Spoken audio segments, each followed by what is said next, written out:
Hello. In this recording, we're going to define the idea of a limit of a function at a point. Okay, so this is the classic notion that you would encounter within the first few weeks of a Calculus 1 course. And it's concerned with really nailing down what it means, well, how to describe the behavior of a function as the inputs tend towards some number. Okay, so in order to do this, we need to consider the formal definition.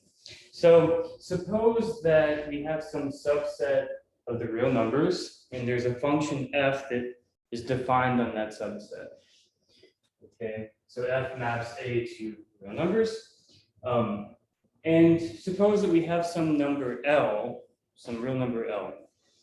So then we say that the limit of f at C is L whenever, for any epsilon greater than 0, there is a delta greater than 0, such that if x is in A, the domain, and the distance from x is greater than 0 and less than delta, then the distance from the function at that x to the limit is less than epsilon. Okay, so in other words, this inequality here, you should probably note, specifies that x doesn't necessarily have to equal c. Right? If the distance from x to c is greater than 0, then they don't equal. Okay. So using this notation here, this will be what we adopt for the rest of the course. We'll say either limit of f of x as x goes to c is equal to L, or we can say f of x tends towards L as x tends towards c. This is the standard notation that we use.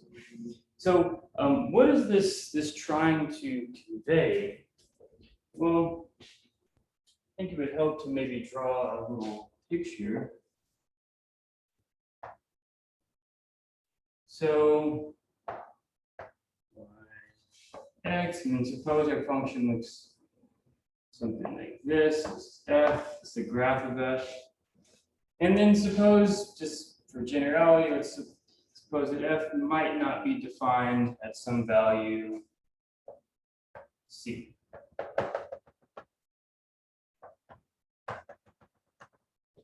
Okay. Because again, the definition here has nothing to do with x actually equaling c, nor does it say that f is defined at c. Okay, so, okay, how does this definition work? So, if we're given some epsilon greater than 0,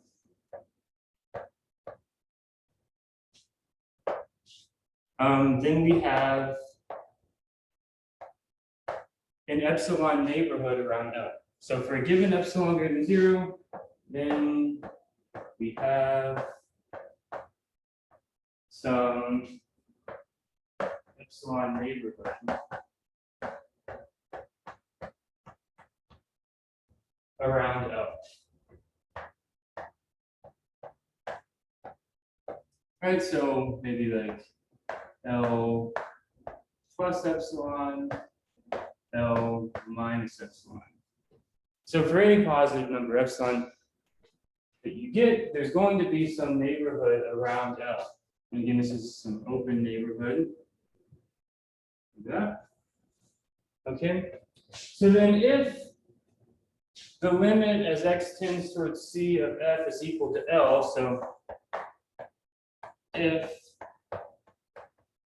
the limit of f of x as x tends towards c, if that's equal to L, right, then for that epsilon, we automatically get a delta neighborhood.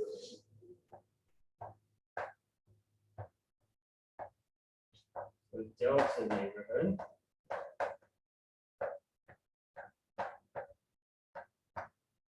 Around C.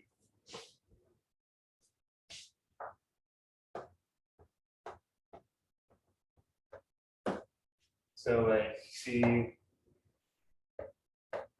plus delta, C minus delta. Okay, so here is some little neighborhood around C, a delta neighborhood around C.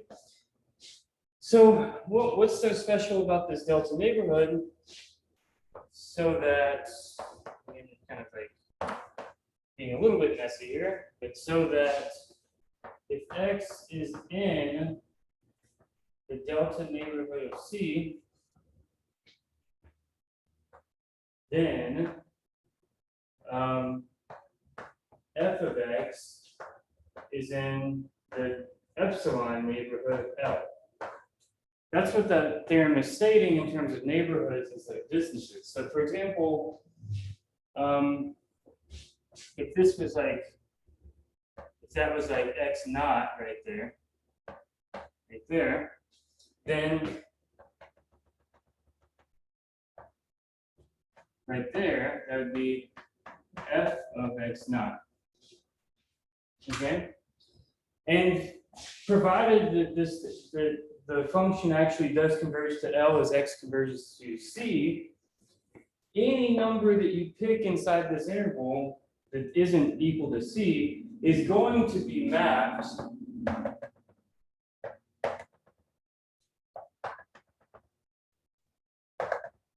within this interval. So if you pick anything here, it better land in there. Okay? And no matter how large of epsilon you pick, right? You could pick like a really small epsilon neighborhood around L. If the limit does indeed converge to L as X converges to C, then no matter how small that epsilon is, you're always going to get some delta neighborhood around C, so that you can pick points in that neighborhood and they get sent within the neighborhood and the range. Okay.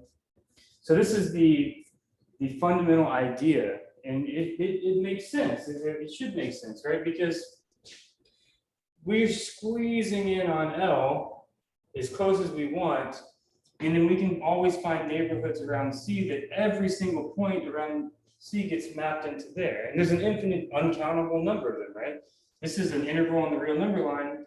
No matter how small the interval around C is, there's an uncountable number of values in that neighborhood of C that get mapped to this neighborhood around L. So this is the fundamental idea of this definition, right? You squeeze here, you're always guaranteed an interval over here that will send infinitely many things around L. Okay, so a important aspect of limits that we need to prove is that limits are unique. If we didn't have uniqueness of limits, then it would throw off a lot of the theory that we're going to develop. So what we need to prove now is that if as X goes to C, if F converges to L as X goes to C, then L is unique. So I think this is theorem 4.1.5. Yeah. 5.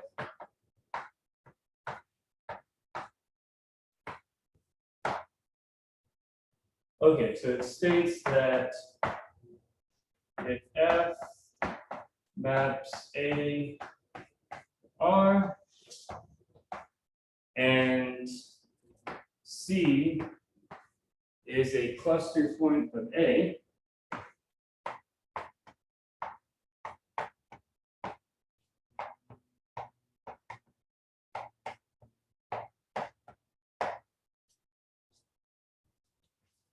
then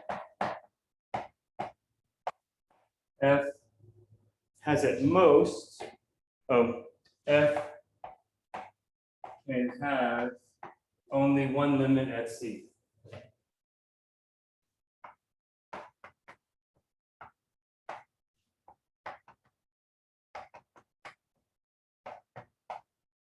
And the proof of this is very similar to how we showed that limits of sequences are unique, right?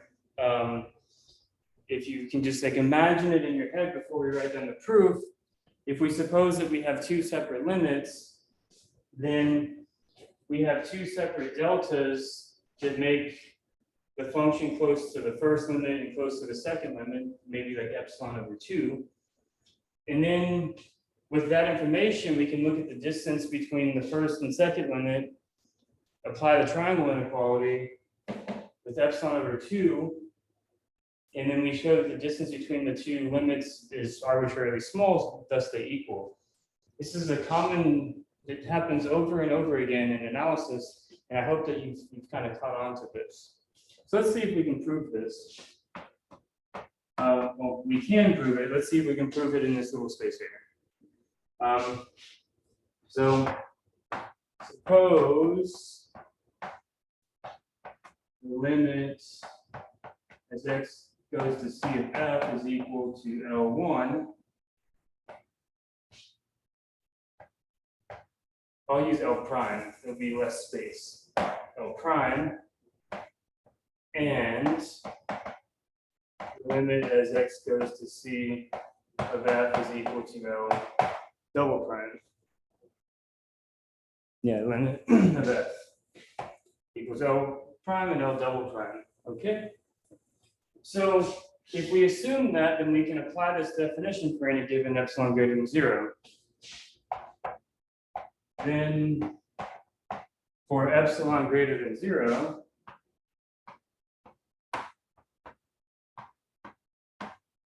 there exists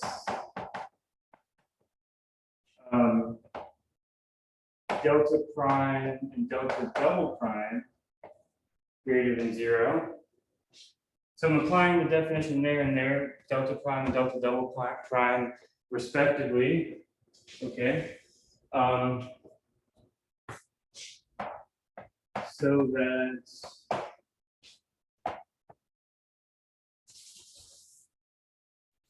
zero less than, come on, 0 less than the distance from x to c less than delta prime implies the distance from f at x to L prime is less than epsilon over 2, and 0 less than the distance from x to c, which is less than delta double prime, implies the distance from f at x to L double prime is at most epsilon over 2. And that's literally just like writing down the definition of that we just introduced. So now, if this inequality holds, then that holds. If this inequality holds, then that holds. So we just have to make sure that both of these inequalities hold at the same time. We can do that by taking the smaller of the deltas. So, so maybe we can say let delta equal the infimum or the minimum, whichever you want, of delta prime and delta double prime. And observe that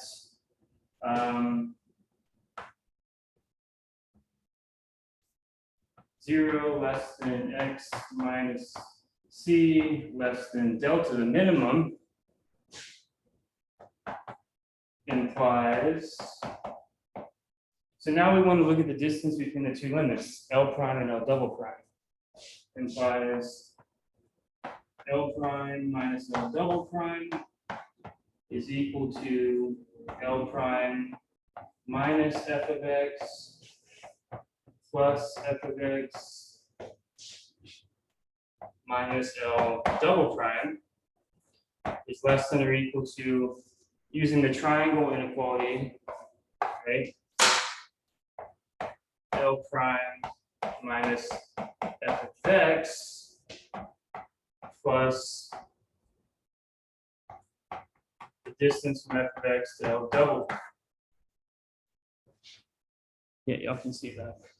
But this is going to be strictly less than epsilon over 2 plus epsilon over 2. which is just equal to epsilon, and epsilon was chosen arbitrarily, right?